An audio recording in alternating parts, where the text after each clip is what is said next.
Hello students, welcome to my channel twin physics. RG Kar medical কলেজে যে ঘটনা ঘটেছে তার আজকে এটা সেকেন্ড ভিডিও। আর আশা করছি এর পরবর্তীকালে আর কোনো ভিডিও বানাতে প্রয়োজন পড়বে না। আগের বারের মতোই এবারের ভিডিওর টপিক তো সেম, অবভিয়াসলি তোমরা টাইটেল থাম্বনেল দেখে বুঝতেই পারছো। এবং কিছু তথ্য তোমাদের সাথে শেয়ার করব, কিছু কথা তোমাদের সাথে বলবো, সেটা নিয়ে ভিডিওটা বানানো। বিগত কিছুদিন ধরে আমি সহ প্রত্যেকটি শিক্ষার্থী, ছেলে হোক বা মেয়ে হোক, তারা বিভিন্ন ধরনের টেনশন এর মধ্য দিয়ে যাচ্ছে। এই মুহূর্তে আমার কিছু কথা বলা উচিত বলেই আমার মনে হয়, আর সেই জন্য ভিডিওটা বানানো। আরজি কর মেডিকেল কলেজে যা ঘটেছে সেটা ফেরানো কোনো মতেই সম্ভব না। একজন শিক্ষার্থী, একজন হবু ডাক্তার আমাদের কাছ থেকে চলে গেছে, আমাদের মধ্য থেকে চলে গেছে। সেটা কোনোভাবেই তাকে আর ফেরানো সম্ভব না। যেটা অসম্ভব সেটা অসম্ভব, কিন্তু যেটা সম্ভব সেটা হচ্ছে যে যারা দোষগুলো করেছে, যারা অপরাধগুলো করেছে, তাদের বিচার চাই, শাস্তি চাই, মৃত্যুদণ্ড চাই। সবচেয়ে বড় কথা, এই মুহূর্তে যারা পাবলিক ফিগার, তাদের বলা কথাগুলো আমাদের মতো সাধারণ মানুষের কাছে অত্যন্ত গুরুত্বপূর্ণ হয়ে ওঠে। পাবলিক ফিগার মানে আমি বলতে চাইছি কোনো ক্রিকেটার, কোনো অভিনেতা, কোনো অভিনেত্রী, কোনো রাজনৈতিক নেতা নেত্রী, প্রত্যেকের যে কথা সেটা কিন্তু আমাদের মতো সাধারণ মানুষের কাছে একটা দৃষ্টান্তমূলক উদাহরণ থাকে। এই মুহূর্তে যেহেতু দেশে রাজ্যে এমন একটা জটিলতর পরিস্থিতির সৃষ্টি হয়েছে, এই মুহূর্তে একজন মানুষের কথা না বললেই নয়।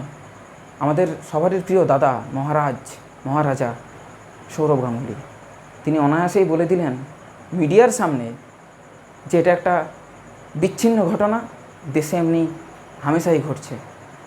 অবশ্যই তিনি ঠিক, কিন্তু বিষয়টা কি এতটাই কম গুরুত্বপূর্ণ যে এটাকে এত ইজিলিভাবে বলে দেওয়া যেতে পারে? অনেকেই বলছেন যে তার মেয়ে তো লন্ডনে সুরক্ষিত, তাই বাংলার মেয়ের জন্য কোনো চিন্তাভাবনাই তার নেই। জানি না মন্তব্যটা কতটা সঠিক।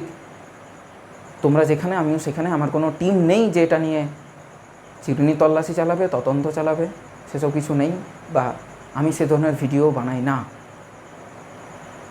কিন্তু তিনি যে মন্তব্যটা করেছেন সেটা অত্যন্ত জঘন্য মন্তব্য এবং কুরুচিকর মন্তব্য। এটা ঠিক না। আমি তোমাদের আবারও বলছি, অশিক্ষিত মানুষের মূর্খামিতে এই দেশ, এই সমাজ যত না ক্ষতিগ্রস্ত হয়েছে, তার চেয়ে বেশি ক্ষতিগ্রস্ত হয়েছে শিক্ষিত মানুষের মৌনতা, শিক্ষিত মানুষের বোকামি, শিক্ষিত মানুষের মূর্খামিগুলোতে আরও বেশি সমাজ নষ্ট হয়েছে। তাদের চুপ করে থাকা এগুলো ঠিক না। সোচ্চার হওয়া দরকার, সোচ্চার করা দরকার। এটা তিনি ভুল বলেছেন, আমার এটা একান্ত ব্যক্তিগত মতামত। এছাড়াও বিভিন্ন আগের ভিডিওর থেকে এই ভিডিওতে যে কটা দিনই পার হয়েছে, তার মধ্যে আবার উত্তরাখণ্ড বা উত্তরপ্রদেশ, আমার ঠিক এই মুহূর্তে মনে পড়ছে না, সেখানেও একজন নার্সের রেপ করা হয়েছে। এইসব ভারী ভারী শব্দগুলো যে আমাকে বলতে হবে সেটাই ভাবিনি কোনো দিন, কিন্তু বলতে হচ্ছে আজকে পরিস্থিতির কারণে। সেমনি পরিস্থিতির মধ্য দিয়ে আমরা প্রত্যেকটা শিক্ষার্থী, প্রত্যেকটা শিক্ষক, প্রত্যেকটা জনগণ, প্রত্যেকটা মানুষ, বাবা মা, আমরা কিন্তু অতিবাহিত করছি। এখন সরকার, যে সরকার এই মুহূর্তে আছে, তাদের কাছে আমি রাজনীতি বুঝি না ভাই, একটাই আবেদন যে অবশ্যই তাদের জন্য বিচার হয়, প্রকৃত বিচার হয়। সরকারের কাছে আমার আবেদন থাকবে তিনটে, সেটা নিয়ে আলোচনা করব, এবং তোমাদের কাছে আবেদন থাকবে আমার দুটো, সেটা নিয়েও আলোচনা করব। প্রথমে আসি সরকারের কথাতে। সরকারের কাছে আমার বিনীত আবেদন, হাত জোড় করে বলছি, দয়া করে এই বিষয়টাকে, যে মেয়েটি মারা গেল, সেই বিষয়টাকে রাজনৈতিক প্রেক্ষাপট থেকে না দেখে তাকে মানসিক বিচার করা প্রয়োজন, মনুষ্যত্বের বিচার করা প্রয়োজন, মনুষ্যত্বের প্রেক্ষাপট থেকে দেখা প্রয়োজন। একটা কথা এত বারবার কানে বাজছে, এত বারবার মাইন্ডে হিট করছে, মাথায় আঘাত করছে যে যদি এটা তোমার বাড়ির মেয়ে হতো, যদি এটা তোমার দিদি হতো, যদি এটা তোমার বোন হতো, যদি এটা তুমি নিজে হতে, তাহলে কি সত্যিই তাকে কম্পেনসেশন দিয়ে মেটানো যায়? একটা জলজ্যান্ত মানুষের যে মূল্য, যে দাম, তা কি টাকায় নির্ধারণ করা যায়? সেটা যে অ্যামাউন্টের ধনরাশি হোক না কেন, যায় কি আদৌ? যায় না। তাই আমি বলবো, প্রথম আমার আবেদন যে সরকারের উচিত এই টোটাল বিষয়টাকে রাজনৈতিক প্রেক্ষাপট থেকে না দেখে, দলীয় শাসক বলবে বিপক্ষ দল করেছে, বিপক্ষ দল বলবে দলীয় শাসকরা করেছে, এসব কিছু না দেখে জিনিসটার চুলচেরা বিশ্লেষণ হওয়া উচিত, এবং সেটাও শিগগির। দেরি করলে চলবে না, দেরি করলে বিষয়টা ঠান্ডা হয়ে যাবে। সময় থাকতে সময়ের কাজ করে নিতে হবে, প্রথম আবেদন। দ্বিতীয় আবেদন, 3টে স্টেপ হয় কোনো কাজ গোলমাল করার। প্রথম যে স্টেপ সেটা হচ্ছে ভুল করা। ভুল করলে ক্ষমা করা যায়। তারপর আসে অপরাধ, তার শাস্তি দেওয়া যায়, টুকিটাকি শাস্তি দেওয়া যায়। তারপর আসে পাপ, মহাপাপ, তার জন্য প্রকৃত সাজা, প্রকৃত শাস্তি, সেটা কিন্তু দেওয়া উচিত বলে আমার মনে হয়। তাই যেটা ঘটেছে, কাউকে হত্যা করা, এটার অধিকার কোনো মানুষের নেই। ভগবান আমাদের সৃষ্টি করেছেন, আল্লাহ আমাদের সৃষ্টি করেছেন, জিসাস আমাদের সৃষ্টি করেছেন। তুমি যে ধর্মেরই হোক না কেন, তিনি সৃষ্টি করেছেন। সেই ধর্মের যিনি সর্বসেবা, সেই ধর্মের যিনি কর্তা, তিনি আমাদেরকে বানিয়েছেন, সৃষ্টি করেছেন। সেখানে কিসের অধিকার আমার তোমাকে হত্যা করবার, তোমার আমাকে হত্যা করবার? তুমি আমাকে মুখে কিছু বলতে পারো, যদিও সেটা উচিত না, যদি আমি ভুল না করি, তাও বলছি আমি কথার কথা, যে তুমি আমাকে মুখে বলতে পারো, কিন্তু এটার অর্থ এটা না যে তুমি আমাকে গুলি করবে, শ্যুট করবে। কোথায় পাচ্ছে অপরাধীরা এত এত সাহস? কোথায় পাচ্ছে? কে দিচ্ছে তাদের কাঁধে হাত, তাদের মাথায় হাত, যে তারা এত বড় বড় ডিসিশন নিতে পারছে অনায়াসে, যে কাউকে আমি খুন করেই দিতে পারি অনায়াসে? এই ধরনের রাজ্যের জন্য, এই ধরনের দেশের জন্য আমাদের স্বাধীনতা সংগ্রামীরা প্রাণত্যাগ করেছিলেন হাসতে হাসতে। ক্ষুদিরাম বসু, বিনয় বাদল দীনেশ, নেতাজি সুভাষচন্দ্র বসু, এই নামগুলো বললেও গায়ে কাঁটা দিয়ে ওঠে। এই জন্য মাতঙ্গিনী হাজরা, প্রীতিলতা ওয়েদ্দেদার, মাস্টারদা সূর্য সেন, ভগৎ সিং, এইসব মানুষগুলো আমাদের জন্য দেশটাকে স্বাধীন করে গেছেন। লজ্জা হয়, লজ্জা, ভীষণ লজ্জা। খালি মনে হচ্ছে ফেসবুকের ওই কথাটার, ওই পোস্টের কথা, যে নেতাজি তোমার আমার দেশ ভালো নেই, আপনি যদি থাকতেন এই মুহূর্তে তাহলে বড় ভালো হতো। তো নেতাজি তো আর ফিরবে না। কিন্তু এখন যারা দলীয় অধিকর্তা, এখন যারা পাওয়ারে আছেন, তারা দয়া করে চুপ থাকবেন না। আপনাদের মৌনতা একটা বিশাল বড় সমস্যা সৃষ্টি করতে পারে। দেশের সাথে দেশের ঝগড়া হলে তো আলাদাই বিষয়, কিন্তু যদি রাজ্যের মধ্যেই ধরনের অশালীন কাজকর্ম চলে, অশ্লীল কাজকর্ম চলে, তাহলে তো বিষয়টা খুবই খুবই খুবই নিন্দাজনক হয়ে ওঠে। আজকে গোটা দেশ কিন্তু চলছে এই কারণে। কেন? কিছু শিক্ষিত, কিছু জ্ঞানী মানুষের মূর্খতার কারণে ভাবা যায় যে একজন ডাক্তার এইসব কাজ করতে পারেন। একজন না, একাধিকজন ডাক্তারই কাজগুলো করতে পারেন। রেপের মতো জিনিস, ধর্ষণের মতো জিনিস, হত্যার মতো জিনিস ভাবা যায়। একটা মেডিকেল কলেজের প্রিন্সিপাল, লজ্জা করে না? রীতিমতো গায়ে কাটা দিয়ে ওঠে। সত্যি বলছি, আমি কাউকে দোষ দিচ্ছি না, আমি অপরাধীদের দোষ দিচ্ছি। জিনিসটা তো ভাববার, নাকি চাপা দিয়ে দেওয়ার? কোনটা? জিনিসটা তো ভাববার।